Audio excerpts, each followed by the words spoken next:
There are those that would say that in a world of such iconically embodied moral absolutes, the Punisher is a necessary, even welcome shade of gray. That Frank Castle, for all his brutality and mercilessness, operates within a remarkably lucid worldview.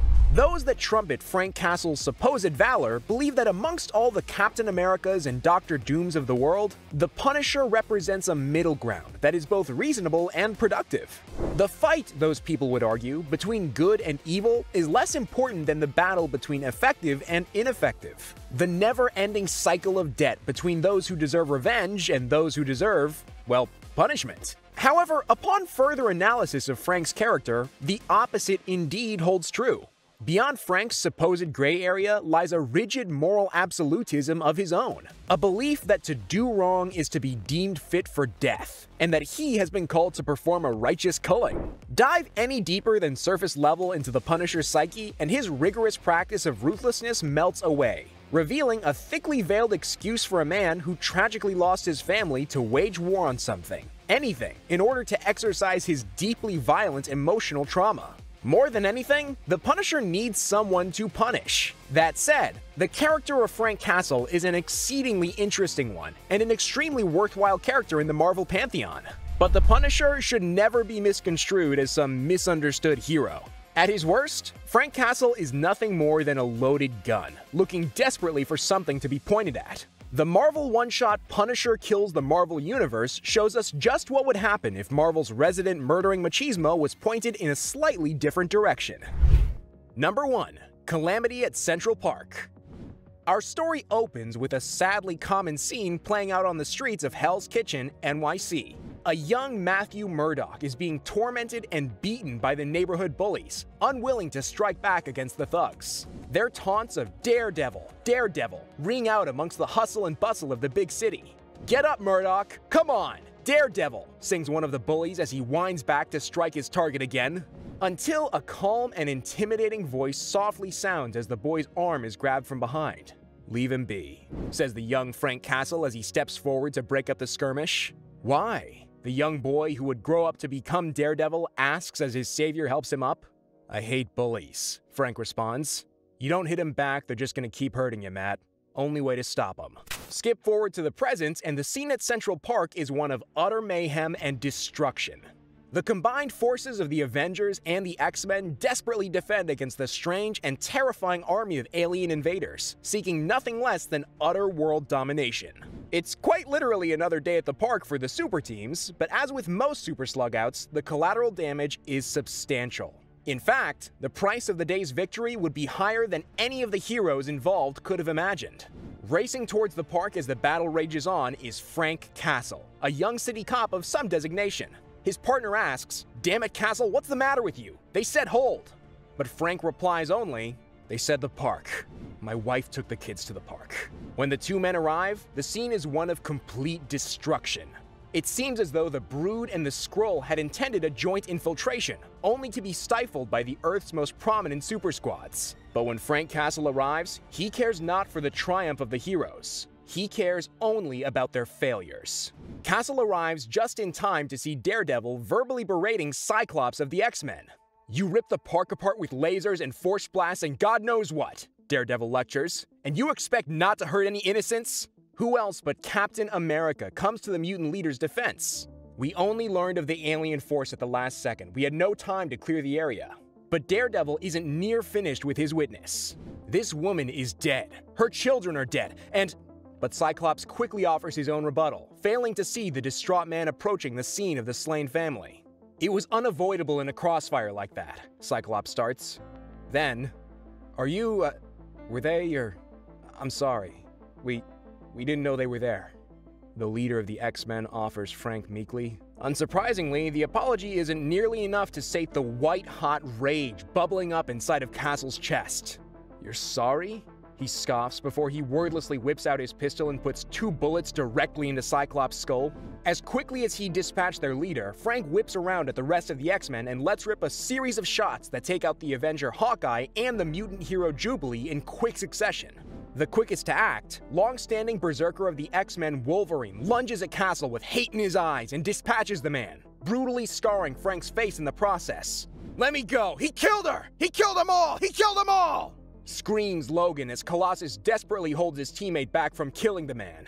At that, Frank is taken away by the authorities to stand trial for his extremely public triple homicide. The trial is brief, and even though Frank Castle is represented by none other than the genius legal mind of Matthew Murdock, he is sentenced to life imprisonment for his murder of several high-profile heroes. But while on his way to his cell and a thrown-out key, Frank's prison transport is intercepted by one Kesselring, who reveals himself to be an outcast billionaire who was horribly scarred when, as he explains, Dr. Doom threw the Human Torch at my car. Kesselring introduces Mr. Castle to an entire underground society of wealthy, like-minded individuals whose lives have been destroyed by superhuman activity. Sometimes they got a mumbled, insincere apology, sometimes not, Kesselring explained. Nobody really cared. When Frank asks what on earth the society wants with a Vietnam veteran disgraced in the public eye, Kesselring puts it as simply as he can. We want you to punish them, he explains, a glint of excitement ringing for the first time in his voice. We want them all, the heroes and the villains, the mutants and the monsters, anything that calls itself superhuman. We want you to kill them all. Kesselring promises to fully fund the endeavor. Supplies, data, equipment, he offers it all to help Castle succeed in his newfound mission. Frank, still sore with grief and rage, accepts. But before we see who's next on Frank Castle's terrifying hit list, be sure to subscribe to the channel with notifications on to never miss an upload, and smash that like button for some plot armor today. And buckle up, folks, the worst is yet to come. Number 2, it's punishing time. Deep in the sewers of New York City, Spider-Man is locked in combat against one of his fiercest and slimiest foes, Venom. However, as the two web-slingers dodge and twist around one another, Peter Parker begins to feel something creep into the back of his mind. "Hold it!" he yells, even as Venom's claws near his masked face. Spidey senses tingling, something behind me! Suddenly, barbed tasers from all directions fire out at the two combatants, finding purchase both in Spidey's skin and Venom's, goop. These little wires won't stop us, Venom roars, expecting another trick from his old foe. But this is a trap set by a different predator entirely. Suddenly, enough electricity to down a rhinoceros charges through the wires into both Spidey and Venom. When the electrocution ceases, they both lie in the dirty sewer water, barely alive. When the Punisher walks out of the shadows, he unceremoniously executes the mumbling Eddie Brock, before turning to look the wounded Spider-Man directly in the eyes. "Stop! Who?" Spidey manages. A hardened, chalky voice returns an answer. The Punisher. Punish? What for? Why us? Peter asks, confused and terrified as the barrel of Frank's gun lowers to meet his eyeline. Why me? Frank pulls the trigger without question or hesitation.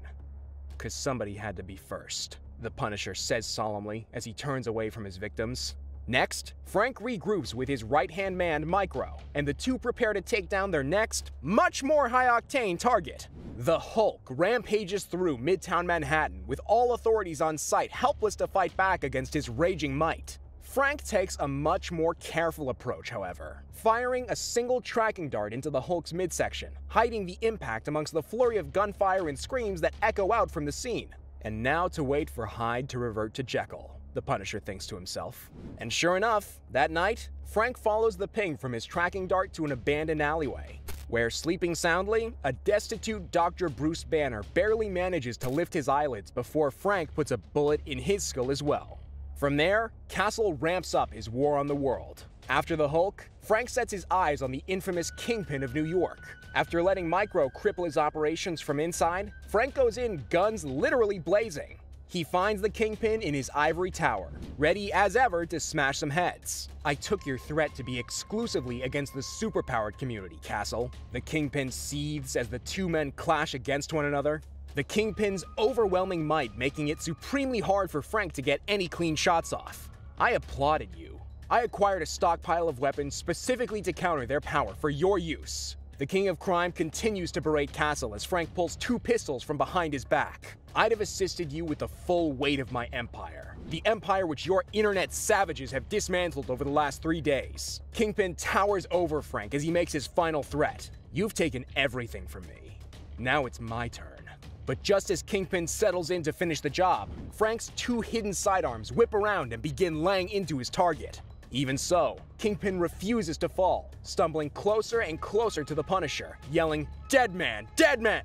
Until finally, at the last possible second, Castle manages to nestle a gun into the Kingpin's neck and pulls the trigger. Of course, far from the sewers or the back alleys, this hit took place right in the public square. Frank was once again incarcerated for his killing spree, and once again represented by one Matthew Murdock, who advises Castle, "It won't bring your family back. It won't do any good at all. You've got to stop before this hatred of yours consumes you." Number 3. No turning back. The Punisher doesn't spend long in prison, however, as his kindly benefactor Kesselring quickly moves to break his favorite hitman out of his cell. "You've only hit a few of your targets," Kesselring warily confronts Frank. But cool as a murderous cucumber, Castle responds in kind. "I've got the high-tech weaponry I needed from the Kingpin's lab, and I've got an idea how to speed things up." Soon after, high above the mountains of the infamous nation-state of Latveria, Frank's helicopter flies, disguised as the Fantastic Four's famous flying Fantasticar. "Ought to have piqued his interest to let us in this close," Frank muses as they fly along peacefully. His quarry, the great and terrible Dr. Doom, is not known for his hospitable welcomes. Dressing up as his greatest rivals in order to gain entry is a stroke of genius so risky that only Frank Castle would dare attempt it. The ruse works like a charm. After parachuting down into the royal castle, Frank comes face to face with Doom for the first time. Though initially, it looks as though he might have wished he'd left the dictator alone. "Puny insect!" Doom rages. "You are as nothing before the might of Doom. Your subterfuge was useless. I saw you land upon my castle walls. Now pay the price for your impudence," screeches the metal-clad doctor, preparing to strike the final blow into Castle's chest cavity. But before he can let his empowered fist fly, Frank slips a small, unassuming metallic disc onto Doom's helmet. As the Latverian monarch struggles to remove the magnetized machine, it works rapidly. The disc wires itself into Doom's internal circuits and shuts down all of his prolific Doombots, ensuring that Castle is facing the one true doctor rather than a decoy. As the feedback from the device bores itself into Doom's temples, he collapses from the shock, smoking and singed from the discharge of electrical energy. "Magnetic mine won't dent that thick head, huh?" Castle muses as he retrieves a hammer from a nearby wall. "That's okay. We've got all the time in the world." With that, the sounds of Frank's hammer clanging against metal ring across the Latverian countryside, until a sickening squitch betrays that his victim's skull had finally given way. Later, deep within the labyrinthian maze of Doom's castle, Frank and Micro stand before an honest-to-goodness nuclear device. "Isn't that a nuke?" Micro asks. "Yep," Frank replies. "I was hoping we'd find something like this." And folks, nothing good has ever come of someone hoping to come across a nuclear warhead. "Kind of people I'm up against," Frank explains to Micro. "Guns and guts just ain't enough. Let's see what we can do with this equipment, Micro, because we're gonna have to get sneaky." Next, we cut to the surface of the moon. Yes, you heard that right, the moon. Upon which Magneto and his combined hordes of evil mutantdom face off against Cyclops' successor, Storm, who leads the X-Men as they valiantly stare down the villainous army that stands before them. "Ironic indeed that our final conflict should be played out here upon the moon," Magneto monologues. "Was this irony foremost in your mind when you lured us here, Storm? Or did you, in your simple way, miss it?" Storm responds sternly, matching Magneto's dramatic tone. "We, the combined X-teams, cannot allow you, Apocalypse, and your unholy alliance of acolytes and evil mutants to continue in your wrongdoing. But it was you who chose the moon as our battlefield. We simply followed the direction of the challenge that you sent us, and came here," Storm explains.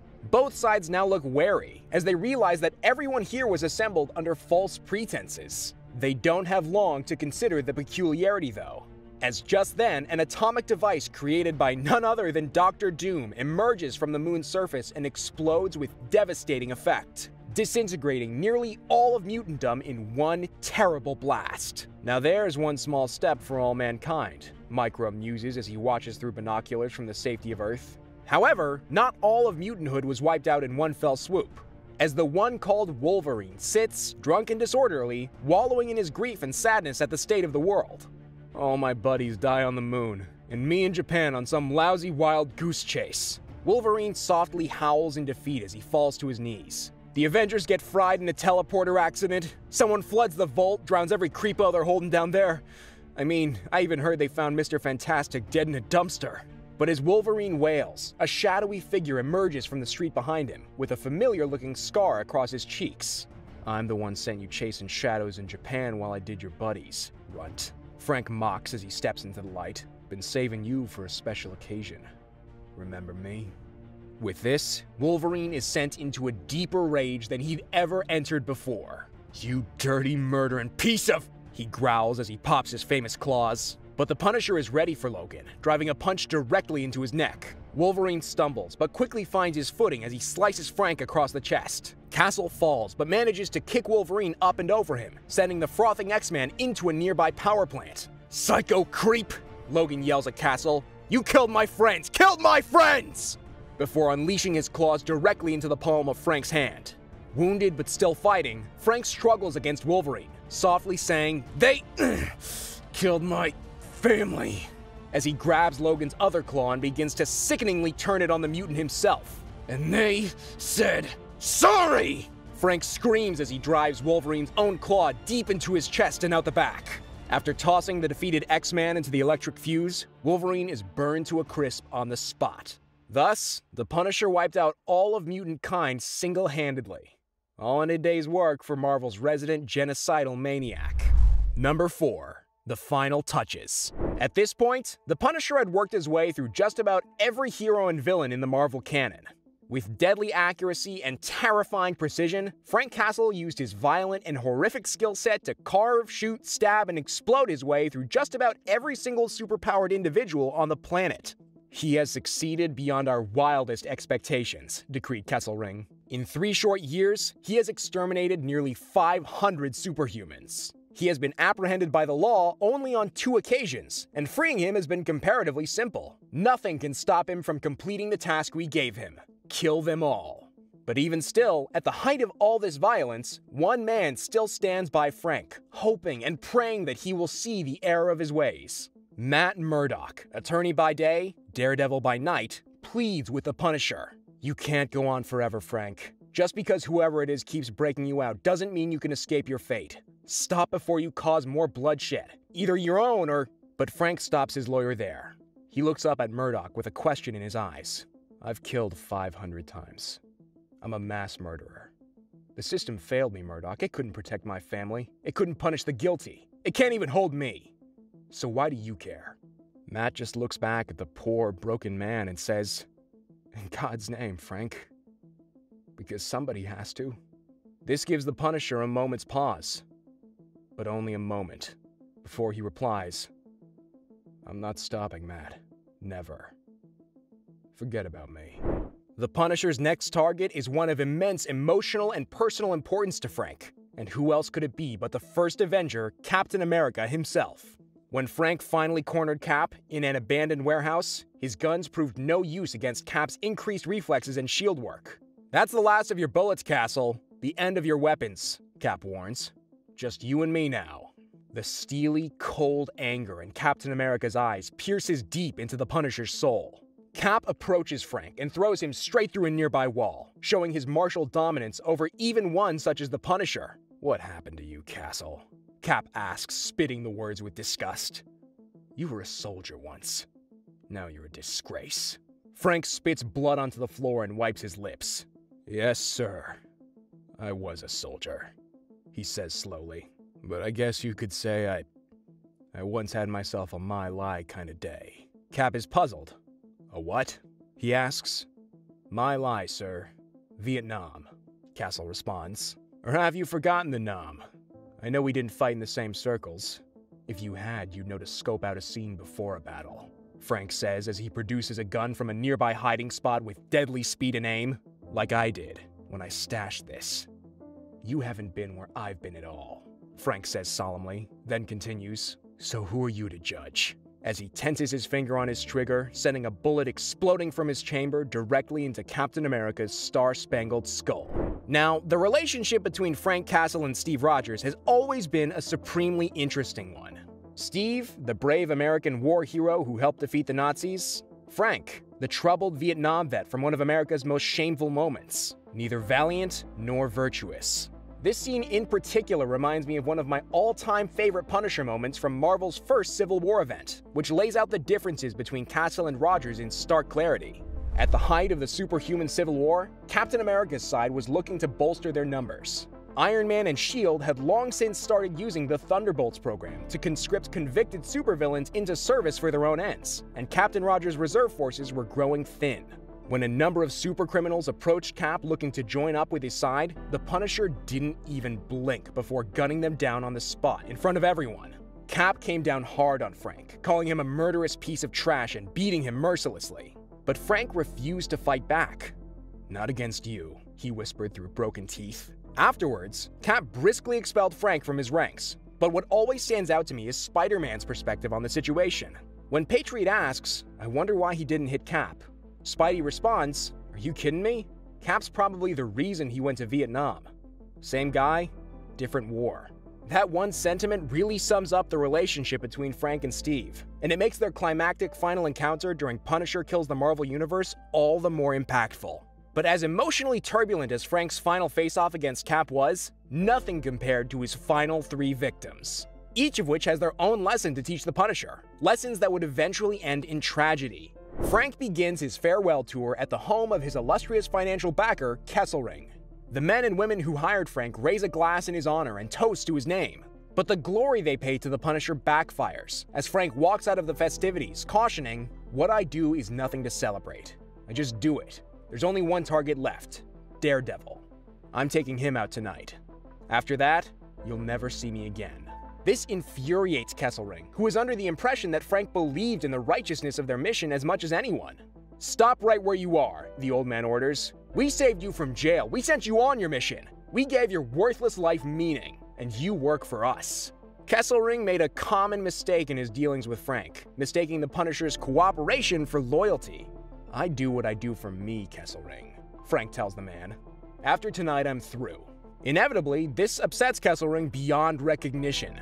The old man berates Frank for his lack of conviction, asserting that not only will Frank still work for him after Daredevil's death, but that the Punisher will be expected to murder every single new superhuman born into the world. "Go to hell," Frank tells the crazy old millionaire. "Stop," Kesselring shouts as Frank turns his back. "You belong to us. I won't let you walk out of here like this. I mean it." This is the final straw. Frank's heavily trained arm moves faster than Kesselring can even pull his trigger, lifting his firearm from its holster and putting 2 slugs into the old man's chest. Silence falls over the room until Frank breaks the tension. "If I ever hear from any of you again," he promises, "I'll come back and kill you all."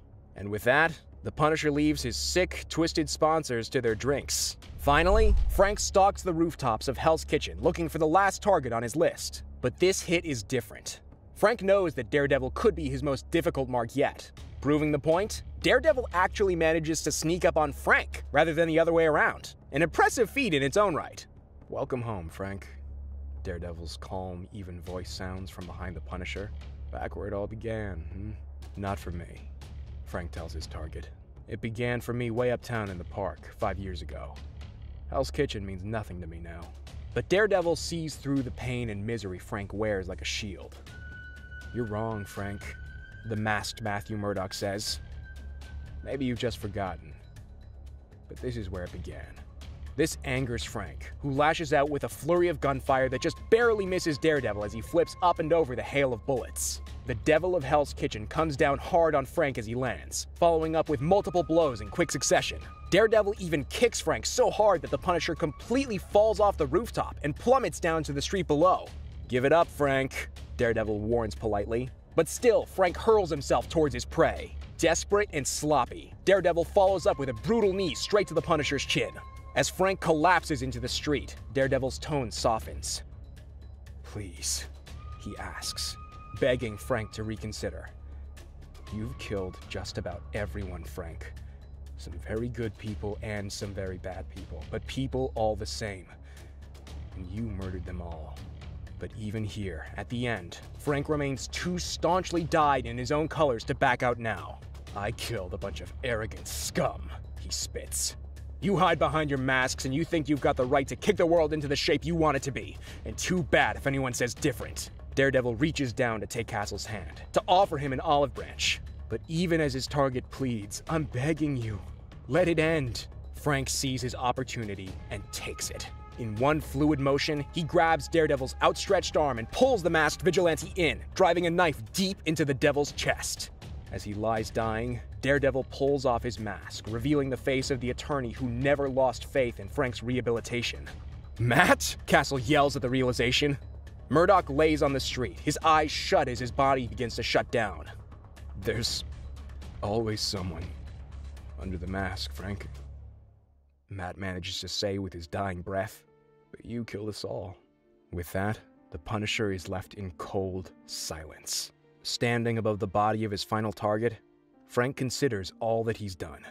Looking down at Matt's dead body, he finally says, "No, Matt, as he pulls the barrel of his gun up to his own chin, "there's one more to go," Frank says before pulling the trigger.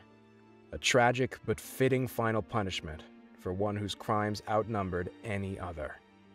Thank you so much for watching the video. Do you have any favorite Punisher moments? Share them with us in the comments. Until next time, on behalf of all of us here at Plot Armor Comics, have a great day.